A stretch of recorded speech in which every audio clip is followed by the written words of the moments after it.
Hello friends, welcome back to Rohini Andhra style recipes and vlogs. ఇవాళ మన special recipe వచ్చేసి October నవంబర్లో ఎక్కువగా దొరికే సీజనల్ ఆకుకూర అండి. ఇది వచ్చేసి గురుగాకు పప్పు. గురుగాకు వచ్చేసి మనకి ఈ సీజన్లో మాత్రమే దొరుకుతుందండి. ఈ ఇయర్కి ఒక్కసారి మాత్రమే మనకు గురుగాకు దొరుకుతుంది. ఇప్పుడు ఈ గురుగాకు పప్పుని ఎలా తయారు చేయాలో చూద్దాం. చాలామంది చాలా రకాలుగా చేస్తారండి. నేనైతే ఇలానే చేస్తాను. ఇలా చేస్తే చాలా టేస్టీగా ఉంటుందండి.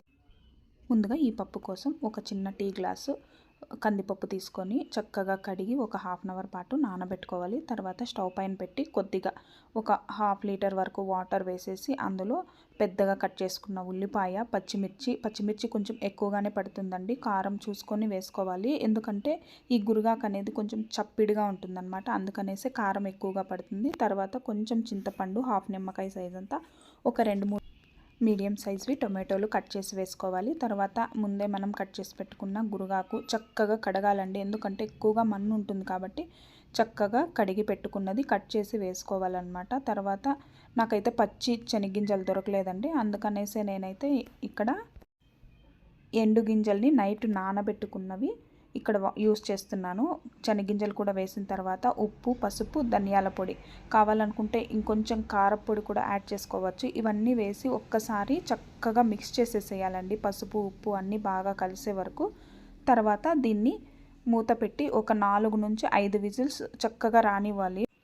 ఇప్పుడైతే విజిల్స్ వచ్చేసి ప్రెజర్ కూడా వెళ్ళిపోయింది. ఇప్పుడు దీన్ని మూత తీసి చూస్తే చూడండి, ఇలా చక్కగా ఉడికిపోయింది. ఇందులో ఉన్న వాటర్ మొత్తం ఇప్పుడు సపరేట్ చేసేసేయాలి.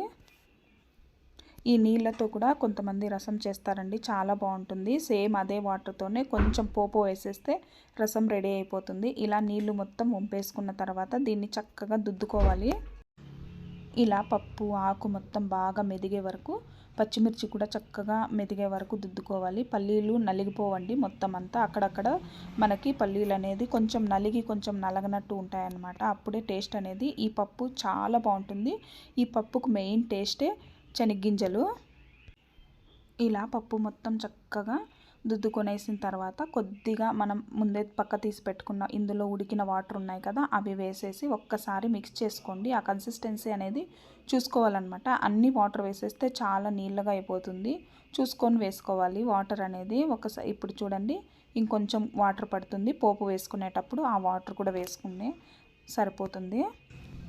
ఇక్కడ పోపు కోసం అయితే స్టవ్ పై ఒక ప్యాన్ పెట్టుకొని అందులో కొంచెం ఒక చిన్న టీ స్పూన్ నూనె వేసుకొని అది కాగిన తర్వాత ఆవాలు, కొంచెం జీలకర్ర వేసి చిటపటలాడిన తర్వాత కొంచెం మినపప్పు వేస్తే మనకు ఏ పప్పుకైనా కొంచెం పోపులో మినపప్పు వేస్తే చాలా టేస్టీగా ఉంటుందండి పప్పు అనేది. తర్వాత కొద్దిగా వెల్లుల్లిపాయ, ఎండుమిర్చి, కరివేపాకు వేసి ఒక్కసారి వేయించుకొని చిన్నగా కట్ చేసి పెట్టుకున్న ఉల్లిపాయలు అవి కూడా వేసుకోవాలండి. ఉల్లిపాయలు వేస్తేనే పప్పుకు టేస్ట్ ఎక్కువగా ఉంటుంది. మనము ముందే పప్పులో వేసాం కదా ఉల్లిపాయలు, అవి కాకుండా ఇక్కడ కూడా ఒక చిన్న మీడియం సైజువి 2 ఉల్లిపాయలు వేసుకుంటే టేస్ట్ అనేది చాలా బాగుంటుందండి. తర్వాత ఉప్పు, కొంచెం పసుపు వేసి ఉల్లిపాయల్ని వేపుకోవాలి. ఎందుకంటే ఉల్లిపాయలకు కూడా ఉప్పు అనేది పడుతుంది. తినేటప్పుడు ఉల్లిపాయ అనేది చప్పగా తగలకుండా ఉంటుంది. తర్వాత మనం ముందే తీసి పెట్టుకున్న నీళ్ళు ఉన్నాయి కదా, అవి కొంచెంగా వేసేసి తర్వాత మనం ముందే మిక్స్ చేసి పెట్టుకున్న పప్పు ఉంది కదా, అది కూడా వేసి చక్కగా బాయిల్ రానివ్వాలి. మూత పెట్టి ఒక 2 లేదా 3 నిమిషాలు ఇలా మీడియం ఫ్లేమ్లో ఉడకనిచ్చుకుంటే మనకి గురుగాకు పప్పు అనేది ఎంతో టేస్టీగా రెడీ అయిపోతుందండి. దీనిని వేడి సంగటితో కానీ లేదా రైస్తో నెయ్యి వేసుకొని తింటే చాలా బాగుంటుంది. ఇంతే అండి ఇవాల్టి నా ఈ వీడియో కనుక మీకు నచ్చినట్టయితే ప్లీజ్ లైక్ చేయండి. మీ ఫ్రెండ్స్ అండ్ ఫ్యామిలీ మెంబర్స్కి షేర్ చేయండి. Thanks for watching my video. Have a good day.